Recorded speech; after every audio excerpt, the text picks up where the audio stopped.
All right, we're diving deep into digital marketing today, folks. It's a jungle out there. Bet it is. But, you send over this article, and it really breaks down the basics in a way that I think even seasoned marketers can appreciate. It does a great job. Yeah. Yeah. Like, it doesn't just tell you to do this or that. It really digs into why these things matter, how they work together. Totally. It's like we all know we need a website, but this article really emphasizes that it's not just about having one, it's about making it part of a bigger strategy. And it's about the whole experience, really. Yeah, exactly. So that's where I wanted to start with this idea of the digital marketing funnel. The funnel, yeah, it's everywhere in marketing speak. It really is, but I think sometimes people get a little lost in the Jargon. Yeah, exactly, the jargon. It can feel like a foreign language sometimes, right? Right. So at its core, what does this funnel tell us about how we reach customers online? Well, I think at its heart, it's really about visualizing the journey a customer takes. Mm. Right. From that first moment, they even become aware your business exists, Okay. all the way to actually, making a purchase or taking some action. And breaking it down that way into those stages, I think it helps us be more deliberate. So more targeted with our marketing then, rather than just like Exactly. throwing spaghetti at the wall and hoping something sticks. Exactly. That's a great way to put it. Instead of this broad, everyone gets this same message approach, Right. we can be a lot smarter, a lot more targeted in who we're talking to and what we're saying at different points in that journey. Okay. I like it. So this article, it breaks the funnel down into 4 key stages: awareness, interest, consideration, and action. Yeah. Is that like the gold standard breakdown? It's a really solid framework, definitely. I mean, you'll see some variations, maybe some folks add a stage or two, Sure. but those 4 really capture the essence of that customer journey. Okay. So let's break those stages down a little bit more then so our listeners can really, picture what we're talking about here. Absolutely. Absolutely. So someone is completely unaware your brand exists. Right. This is like the very first hurdle. Top of the funnel. Yep. Top of the funnel. Okay. What are some strategies that marketers use to really grab attention at this stage?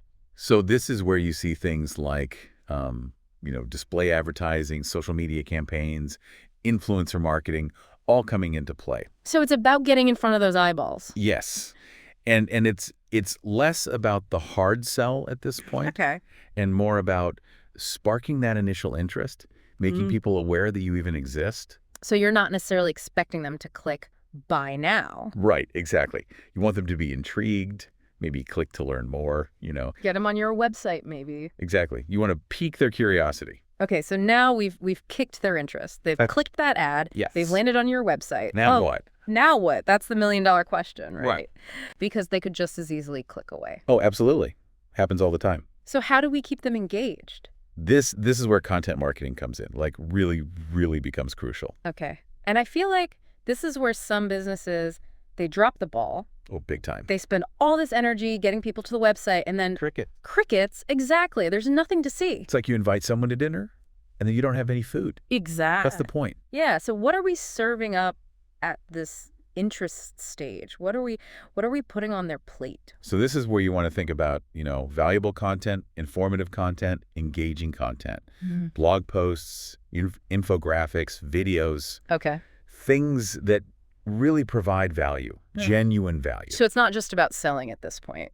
Not at all. You're building trust. Yeah. You're establishing yourself as a thought leader, an expert in your field. Okay. So it's about educating them, maybe even entertaining them a little bit. Exactly. Yeah. You want them to see you as a resource, someone they can trust. I like that. So they've gone from being aware of your brand to being interested.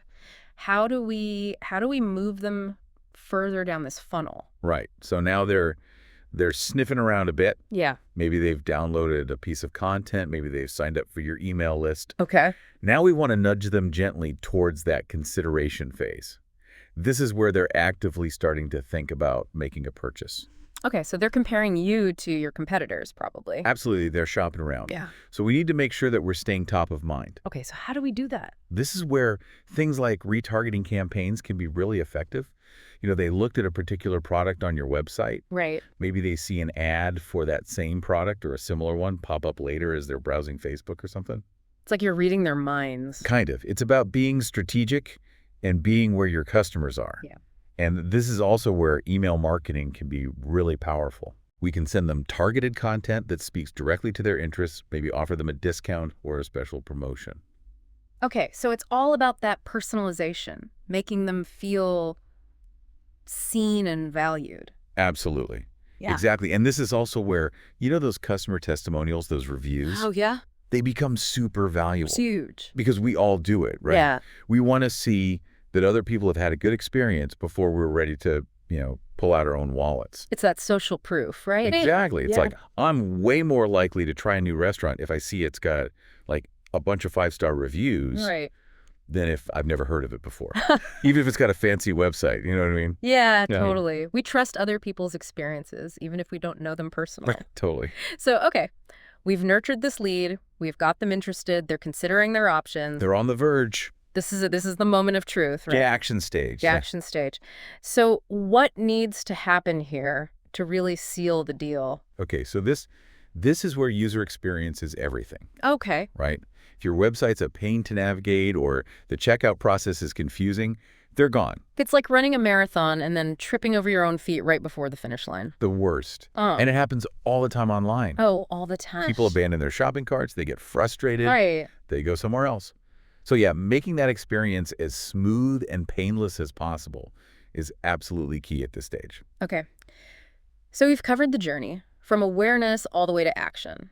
But of course, none of this matters if people can't find you in the first place. We got to talk about SEO. SEO, the $1 million acronym. It can feel like a bit of a mystery, though, can it? It definitely can. And honestly, there's a lot to it. But at its core, SEO is really all about making sure your website shows up when people are searching for. The things you offer. Exactly. Exactly. The products, the services that you offer. Because think about it. When's the last time you went past like the first page of Google search results? Never. Exactly. So we got to make sure you're on that first page. Okay. So how do we do that? I mean, I feel like I've heard keywords are important, but is that the whole story?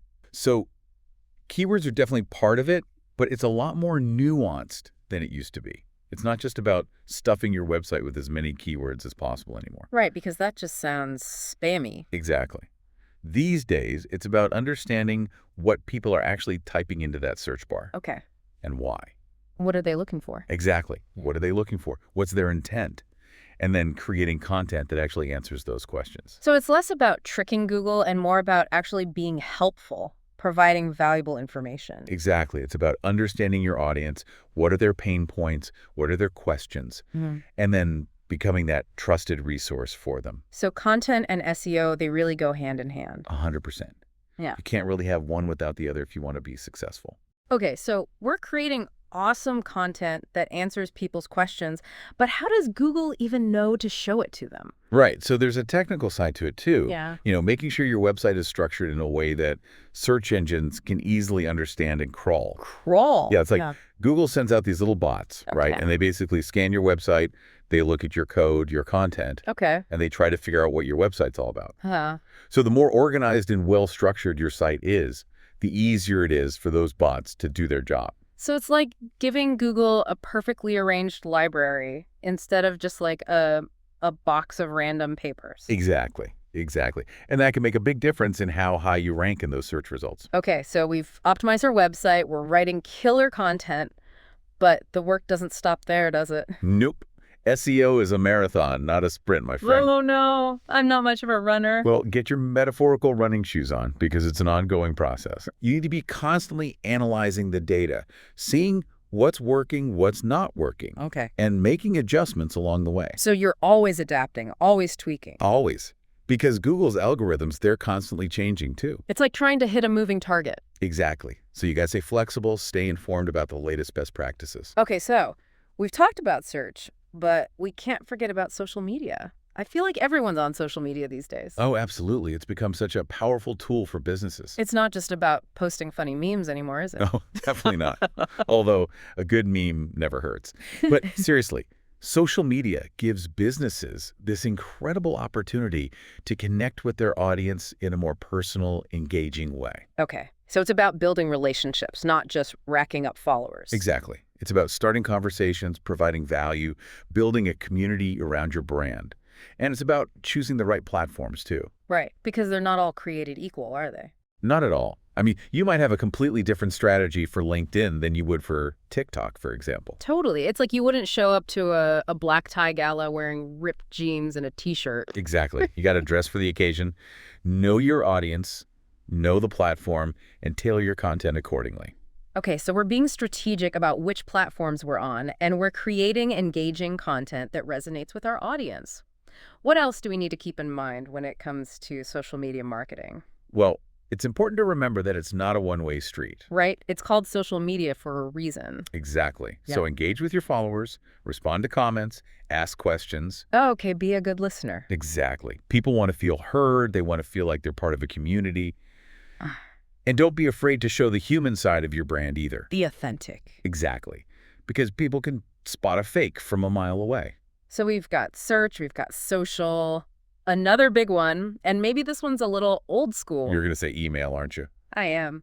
Is email marketing dead? Not a chance. Really? Not even close. Yeah. In fact, it's still one of the most effective ways to connect with your audience and drive sales. I'm surprised to hear that. Why do you think that is? For one thing, it's direct. Yeah. It lands right in their inbox. No algorithms deciding what they see and don't see. Okay. It's a direct line to your audience. Exactly. And because people have to opt in to receive your emails. Right. It's permission-based. Exactly. So you know they're already interested in what you have to offer. You're not starting from scratch, you know? Okay. So how do we make the most of that direct line, that permission to be in their inbox? Well, just like with everything else we've talked about, it comes down to understanding your audience. What do they want to hear about? What kind of information would be valuable to them? And not just blasting out generic promotions? No. People tune that stuff out. It's about providing value, building relationships, and segmenting your list. Segmenting. Yeah, so like instead of sending the same email to your entire list, you can divide them into smaller groups based on their interests, their past behavior. Okay. Maybe someone signed up because they were interested in a specific product category. Right. Well, you can send them targeted emails about those products, maybe even offer them exclusive discounts. So it's all about that personalization again. Exactly. It makes people feel valued. that Yeah. You're speaking directly to them. Yeah. And that can make a huge difference in your open rates, your click-through rates, Okay. and ultimately your sales. So email marketing, it's not dead. It's just Evolving. evolving. And speaking of evolution, there's another digital marketing strategy that I wanted to ask you about that seems to be gaining a lot of traction. PPC advertising. Pay-per-click. Pay-per-click. What is that all about? So PPC, it's all about, getting your website in front of people who are actively searching for what you offer. Okay. But instead of relying on organic search results, which can take time, Right. you're basically paying to have your website appear at the top of those results pages. So you're like cutting to the front of the line. Exactly. You're paying for that prime real estate. Okay, so how does that actually work? So basically, you choose the keywords that are relevant to your business, Okay. and you bid on them. Bid, like an auction. Kind of, yeah. Yeah. You're basically competing with other businesses who are also targeting those same keywords. Yeah.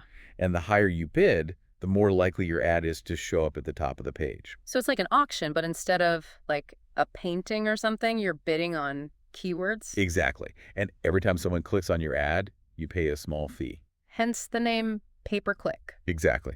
So you're only paying when someone is actually interested enough to click through to your website. Okay, that makes sense.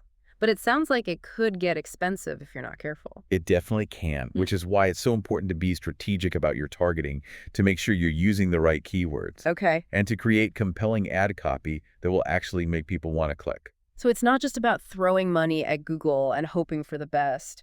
No, definitely not. You need a solid strategy, just like with any other form of marketing. You need to know your audience, you need to know your competitors, and you need to track your results carefully to make sure you're actually getting a return on your investment. Okay. So we've talked about SEO, social media, email marketing, PPC. Feels like we've covered a lot of ground. We've barely scratched the surface, but these are definitely some of the big ones. Okay, good. So before we wrap up, there's one more I wanted to ask you about. It's something I've been hearing more about lately, affiliate marketing. Yes. Affiliate marketing. It's a fun one. What is it? So basically, affiliate marketing is like having a whole army of salespeople working for you. Oh, But you only pay them when they make a sale. okay, that's a pretty good deal. How does that work? Well, you partner with other businesses or individuals, your affiliates, Yeah. and they promote your products or services to their audience. Okay. And they usually do this through like special links or discount codes that track where the sale came from. And then if someone makes a purchase through their unique link, Okay. they get a commission. So it's performance-based. Exactly. So it's a win-win for everyone involved. Okay, so how do you find these affiliates? Are we talking like big-time influencers here, or can anyone be an affiliate? It really depends on your industry, your budget, Okay. your goals. You could have, bloggers, social media influencers, even other businesses in your niche who are promoting your products or services. Interesting. Yeah, it's a very flexible model. Okay. So we've got SEO, social media, email, PPC, affiliate marketing. It's a lot. It's a lot to keep track of. This digital marketing world, it's a beast. It's amazing how all these different pieces come together. Right. Like it's not about picking one and ignoring the rest. Exactly. It's about understanding how they all fit together. Yeah, they all work together. And this article, it really stresses how important data is to all of this. Measuring what's working, making sure we're on the right track. Oh, absolutely. You can't just set it and forget it. Right. Like gut feeling only gets you so far. Exactly. We've got so much data at our fingertips these days, we got to use it. It's like having a roadmap versus just like wandering around hoping for the best. So instead of guessing, we can actually see what's working and what's not. Exactly. And that lets us be so much more efficient. No more wasting money on campaigns that aren't moving the needle. Like, let's say you launch a new ad campaign, right?